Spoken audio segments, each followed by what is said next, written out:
Hello viewers, இன்னைக்கு நம்ம பார்க்க போறது ஒன் பீஸ் எபிசோட் 868 பார்ட் 2.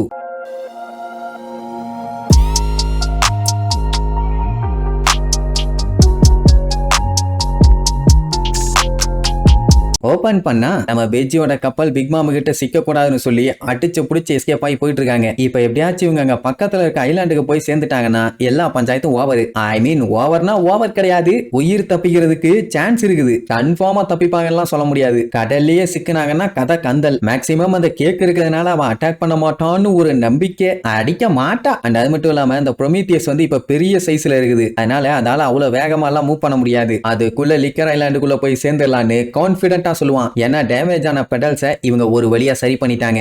எப்படியும் போய் சேர்ந்துடலாம், அதனால கவலையே இல்ல. எல்லாம் நீங்க பார்த்த வேலைதான்னு அவங்கள பாராட்டி தள்ளுவான். இப்போதைக்கு இவங்க பிளான் நேரா லிக்கர் ஐலாண்டுக்கு போகணும், கேக்க தூக்கி போட்டுட்டு அடிச்சு புடிச்சு எஸ்கேப் ஆகணும், அவ்வளவுதான். ஆனா சிஃபோனு இல்ல, இந்த பிளான் ஒர்க் அவுட் ஆகாதும்பா. ஏமா என்னாச்சுன்னு கேட்டா, மேப்ல செக் பண்ணி பார்க்கும்போது லிக்கர் ஐலாண்டு வந்து ரொம்பவுமே பக்கத்துல இருக்குது, அதனால அவங்கள ஃப்ளஃபி ஐலாண்டுக்கு கொண்டு போயிடலாம்பா. ஏமா என்னாச்சு, உனக்கு மண்டையில இருக்க நட்டு லூஸ் ஆயிருச்சா, விடு நான் டைட் பண்ணி விடுறான்பா. அவ என்ன சொல்ல வரானா, இப்ப இவங்க லிக்கர் ஐலாண்ட் இந்த கேக்க கொண்டு போய் டிராப் பண்ணிட்டாங்கன்னா அத பிக் மாம் சாப்பிட்டுட்டு நார்மல் ஆயிருவா. அதுக்குள்ள இவங்க எஸ்கேப் ஆயிருவாங்க. ஆனா இங்க இருந்து கக்கோவா ஐலாண்டு ரொம்பவே பக்கம். சோ மறுபடியும் அவ ஸ்டார் ஹேட்ஸ் அட்டாக் பண்றதுக்காக ஈஸியா போயிருவா. அப்படின்னா இவங்க இவ்வளவு நேரம் கஷ்டப்பட்டது எல்லாமே வீணா போயிருமே. அதனால பிக் மாம விடக்கூடாது, நம்ம ஃப்ளஃபி ஐலாண்டுக்கு கூட்டு போலாம்பா. ஆல்ரெடி பெஜிக்கு இவ்வளவு பண்ணதே பெரிய விஷயம். மறுபடியும் ஏதாச்சும் எசக புசகா பண்ணோம்னா கண்டிப்பா நம்ம செத்துருவாம்பா. ஏன்னா இப்ப கேக்க பார்த்துட்டு அவ பயங்கர வெறியில இருக்கா. ஆளை பாத்தீங்களா, எத்தா தண்டிக்கு இருப்பா. இப்ப அப்படியே சப்பி போன பணங்கொட்ட மாதிரி இருக்கா. வாயில எச்சி பாத்தீங்கன்னா தார தாரையா ஊத்திட்டு இருக்குது. எனக்கு அந்த கேக்கு வேணும், அந்த கேக்க சாப்பிடணும்னு நெருப்புல தக தகன்னு எரிஞ்சுக்கிட்டே வர்றா. அத பார்த்த பெஜியோட ஆளுங்கெல்லாம் நடுநடுங்கி போயிட்டானுங்க. சோ பெஜியும் காமிச்சிட்டு பாத்தியில எவ்வளவு பெரிய பிரச்சனை இருக்குன்னு. இப்ப சொல்லு நம்ம என்ன பண்ணலாம்னு கேப்பான். வேற என்ன, வாங்க ஃப்ளஃபி ஐலாண்டுக்கு போலாம்பா. ஐயோ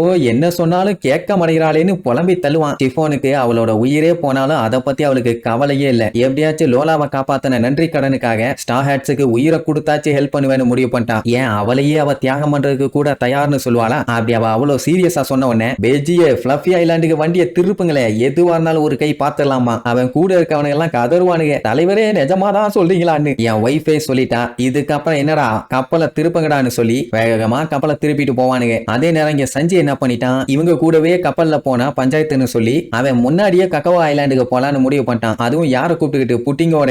இப்ப இவங்க வரதுக்குள்ள அவனால முடிஞ்ச அளவுக்கு அங்க சேஃப்டியா எல்லாத்தையுமே ரெடி பண்ணி வைப்பான். அதாவது சண்டை போட்டு மண்டை உடைக்க போறான். அந்த டைமுங்கும் போது கேரட் எந்திரிச்சு வந்துருவா. என்னன்னா நல்லா ரெஸ்ட் எடுத்துட்டா. வந்து பார்த்தவ என்ன நடந்துச்சுன்னு கேப்பா. என்னென்ன நடக்கணுமோ எல்லாம் நடந்துருச்சு. இப்ப வந்து கேட்டானா டாப்பருக்கு டவுட். இப்ப இவ மாறால, இதே மாதிரிதான் டாக் ஸ்டோமும் கேட் வைப்பரும் மாறுவாங்களான்னு கேப்பான். அவங்க எல்லாம் ஃபுல் மூனை பார்த்தா இவளை விட ஸ்ட்ராங்கா மாறுவாங்களாமா. இவளே இந்த போல பொழந்திருக்கான்னா அப்ப அவனுங்க வந்திருந்தானுங்கன்னா என்ன அடி அடிச்சிருப்பானுங்க. இப்படி இவங்க பேசிட்டு இருக்கும் போதே ஸ்மூத்தி அங்க இருந்து நம்மளால அட்டாக் பண்ண ஆரம்பிச்சிருவா. நல்ல வேலை ஜஸ்ட் மிஸ்ல எஸ்கேப் ஆயிட்டாங்க. இனி அடுத்த அட்டாக் இதே மாதிரி வந்தா கண்டிப்பா மாட்டிக்குவாங்கன்னு சொல்லி யார் அட்டாக் பண்றா என்னன்னு சொல்லி செக் பண்ண போவாங்களா. அப்ப அங்க ஸ்மூதி என்ன பண்ணுவா, மத்தவங்களை யூஸ் பண்ணி அவளோட பாடி சைஸ் அப்படியே பெருசு பண்ணிக்கிட்டே போவா. இத தூரத்துல இருந்து பார்த்துட்டு நம்ம ஆளுங்க மிரண்டுருவாங்க, என்ன இவ்வளவு பெரிய ஜெயண்டா மாறிட்டாளேன்னு. அப்படி மாறினவ கத்திய வச்சு ஒரு வெட்டு வெட்டுவா. அந்த ஃபோர்ஸ் வந்து அடிக்கும்ல, அதுல மாட்டிக்காம கப்பலை இந்த பக்கமா அந்த பக்கமா கண்டமே நீங்க திருப்பிட்டு இருப்பாங்க. தாங்க முடியல. நமி சொல்ல சொல்ல சிம்பை கரெக்டா டர்ன் பண்ணிட்டு இருக்கான். அவன் மட்டும் கரெக்டா கண்ட்ரோல் பண்ணல, கப்பல் செதறிடும். இது தெரிஞ்ச உடனே ஸ்மூதி இன்னுமே காண்டாவா. அவ அவளோட சைஸ் அப்படி மெயின்டைன் பண்ணுங்கிறக்காக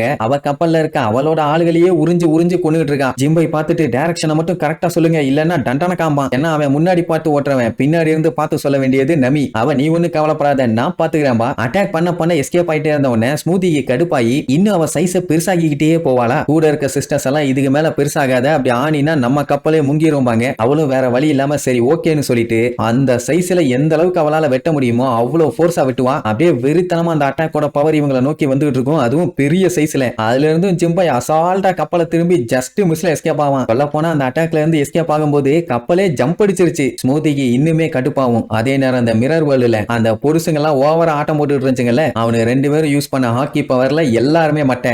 இதுக்கப்புறம் இந்த பஞ்சாயத்து இல்லன்னு வைங்க. இந்த கேட்டகரி வந்து நல்லவனா தான் இருப்பான் போல. அதாவது நல்லவனா நல்லவன் இல்ல, நேர்மையானவன். லூஃபி கிட்ட வந்து சாரி சொல்லுவான். அவன் கால்ல அந்த நீடில் வந்து அடிச்சதை மட்டும் அவன் நோட் பண்ணியிருந்தான்னா அட்டாக் பண்றத அப்பவே ஸ்டாப் பண்ணிருப்பான். அதை நோட் பண்ணாம அட்டாக் பண்ணிட்டேன், நீ மன்னிச்சிருப்பானா. லூஃபி என்ன சொல்லுவான், பைரட் அட்டாக்ல இந்த மாதிரி சாக்கு போக்கெல்லாம் சொல்லக்கூடாது, நான் அதுல இருந்து எஸ்கேப் ஆகலன்னா அது என்னோட தப்பு, உன்னோட தப்பு இல்லன்னு உடனே சரி ரைட்டுன்னு சட்டையை கழட்டி போட்டுட்டு சண்டைக்கு ரெடி ஆயிட்டான். அப்படின்னா இப்ப பவர்ஸை யூஸ் பண்ணாம சண்டை போட போறானுங்கன்னு நினைக்கிறேன். கேட்டகரி இவ்வளவு நேரமா லூஃபி கூட சண்டை போட்டு நீ என்னை விட வீக்கானவன் சொல்லிட்டே இருந்தால இப்ப அவனே ஒத்துக்குவான் நீ என்னை விட வீக்கெல்லாம் இல்லன்னு. உடனே லூஃபி ரொம்ப ரொம்ப தேங்க்யூ, ஆனா இந்த சண்டையில நான் தான் வின் பண்ணுவேன்னு ரெண்டு பேரும் சும்மா வெறித்தனமா கத்திட்டே ஓடி வருவானுங்க. அப்படி வந்த வேகத்துல ரெண்டு பேரும் கைய ஓங்கின வேகத்துக்கு லூஃபியோட அடி சும்மா பொலக்க போகுதுன்னு பார்த்தா அவன் லூஃபி மூஞ்சில ஒண்ண வைப்பான். அப்படியே சரிவான். அவ்வளவுதான், இந்த டீமும் அடி வாங்கி மட்டையாக போறானான்னு பார்த்தா ஒசுக்குன்னு அவன் அட்டாக்க ஹோல்டு பண்ணி கைய முறிக்க அவனோட வாயிலேயே ஒரு குத்து. ரெண்டு பேத்துக்கும் சரியான முதல். அவனுக்குள்ள இருக்க அந்த ஹாக்கி பவர் அப்படியே வெளியில ஸ்ப்ரெட் ஆகும். இதுக்கப்புறம் இந்த முரட்டுத்தனமான சண்டையில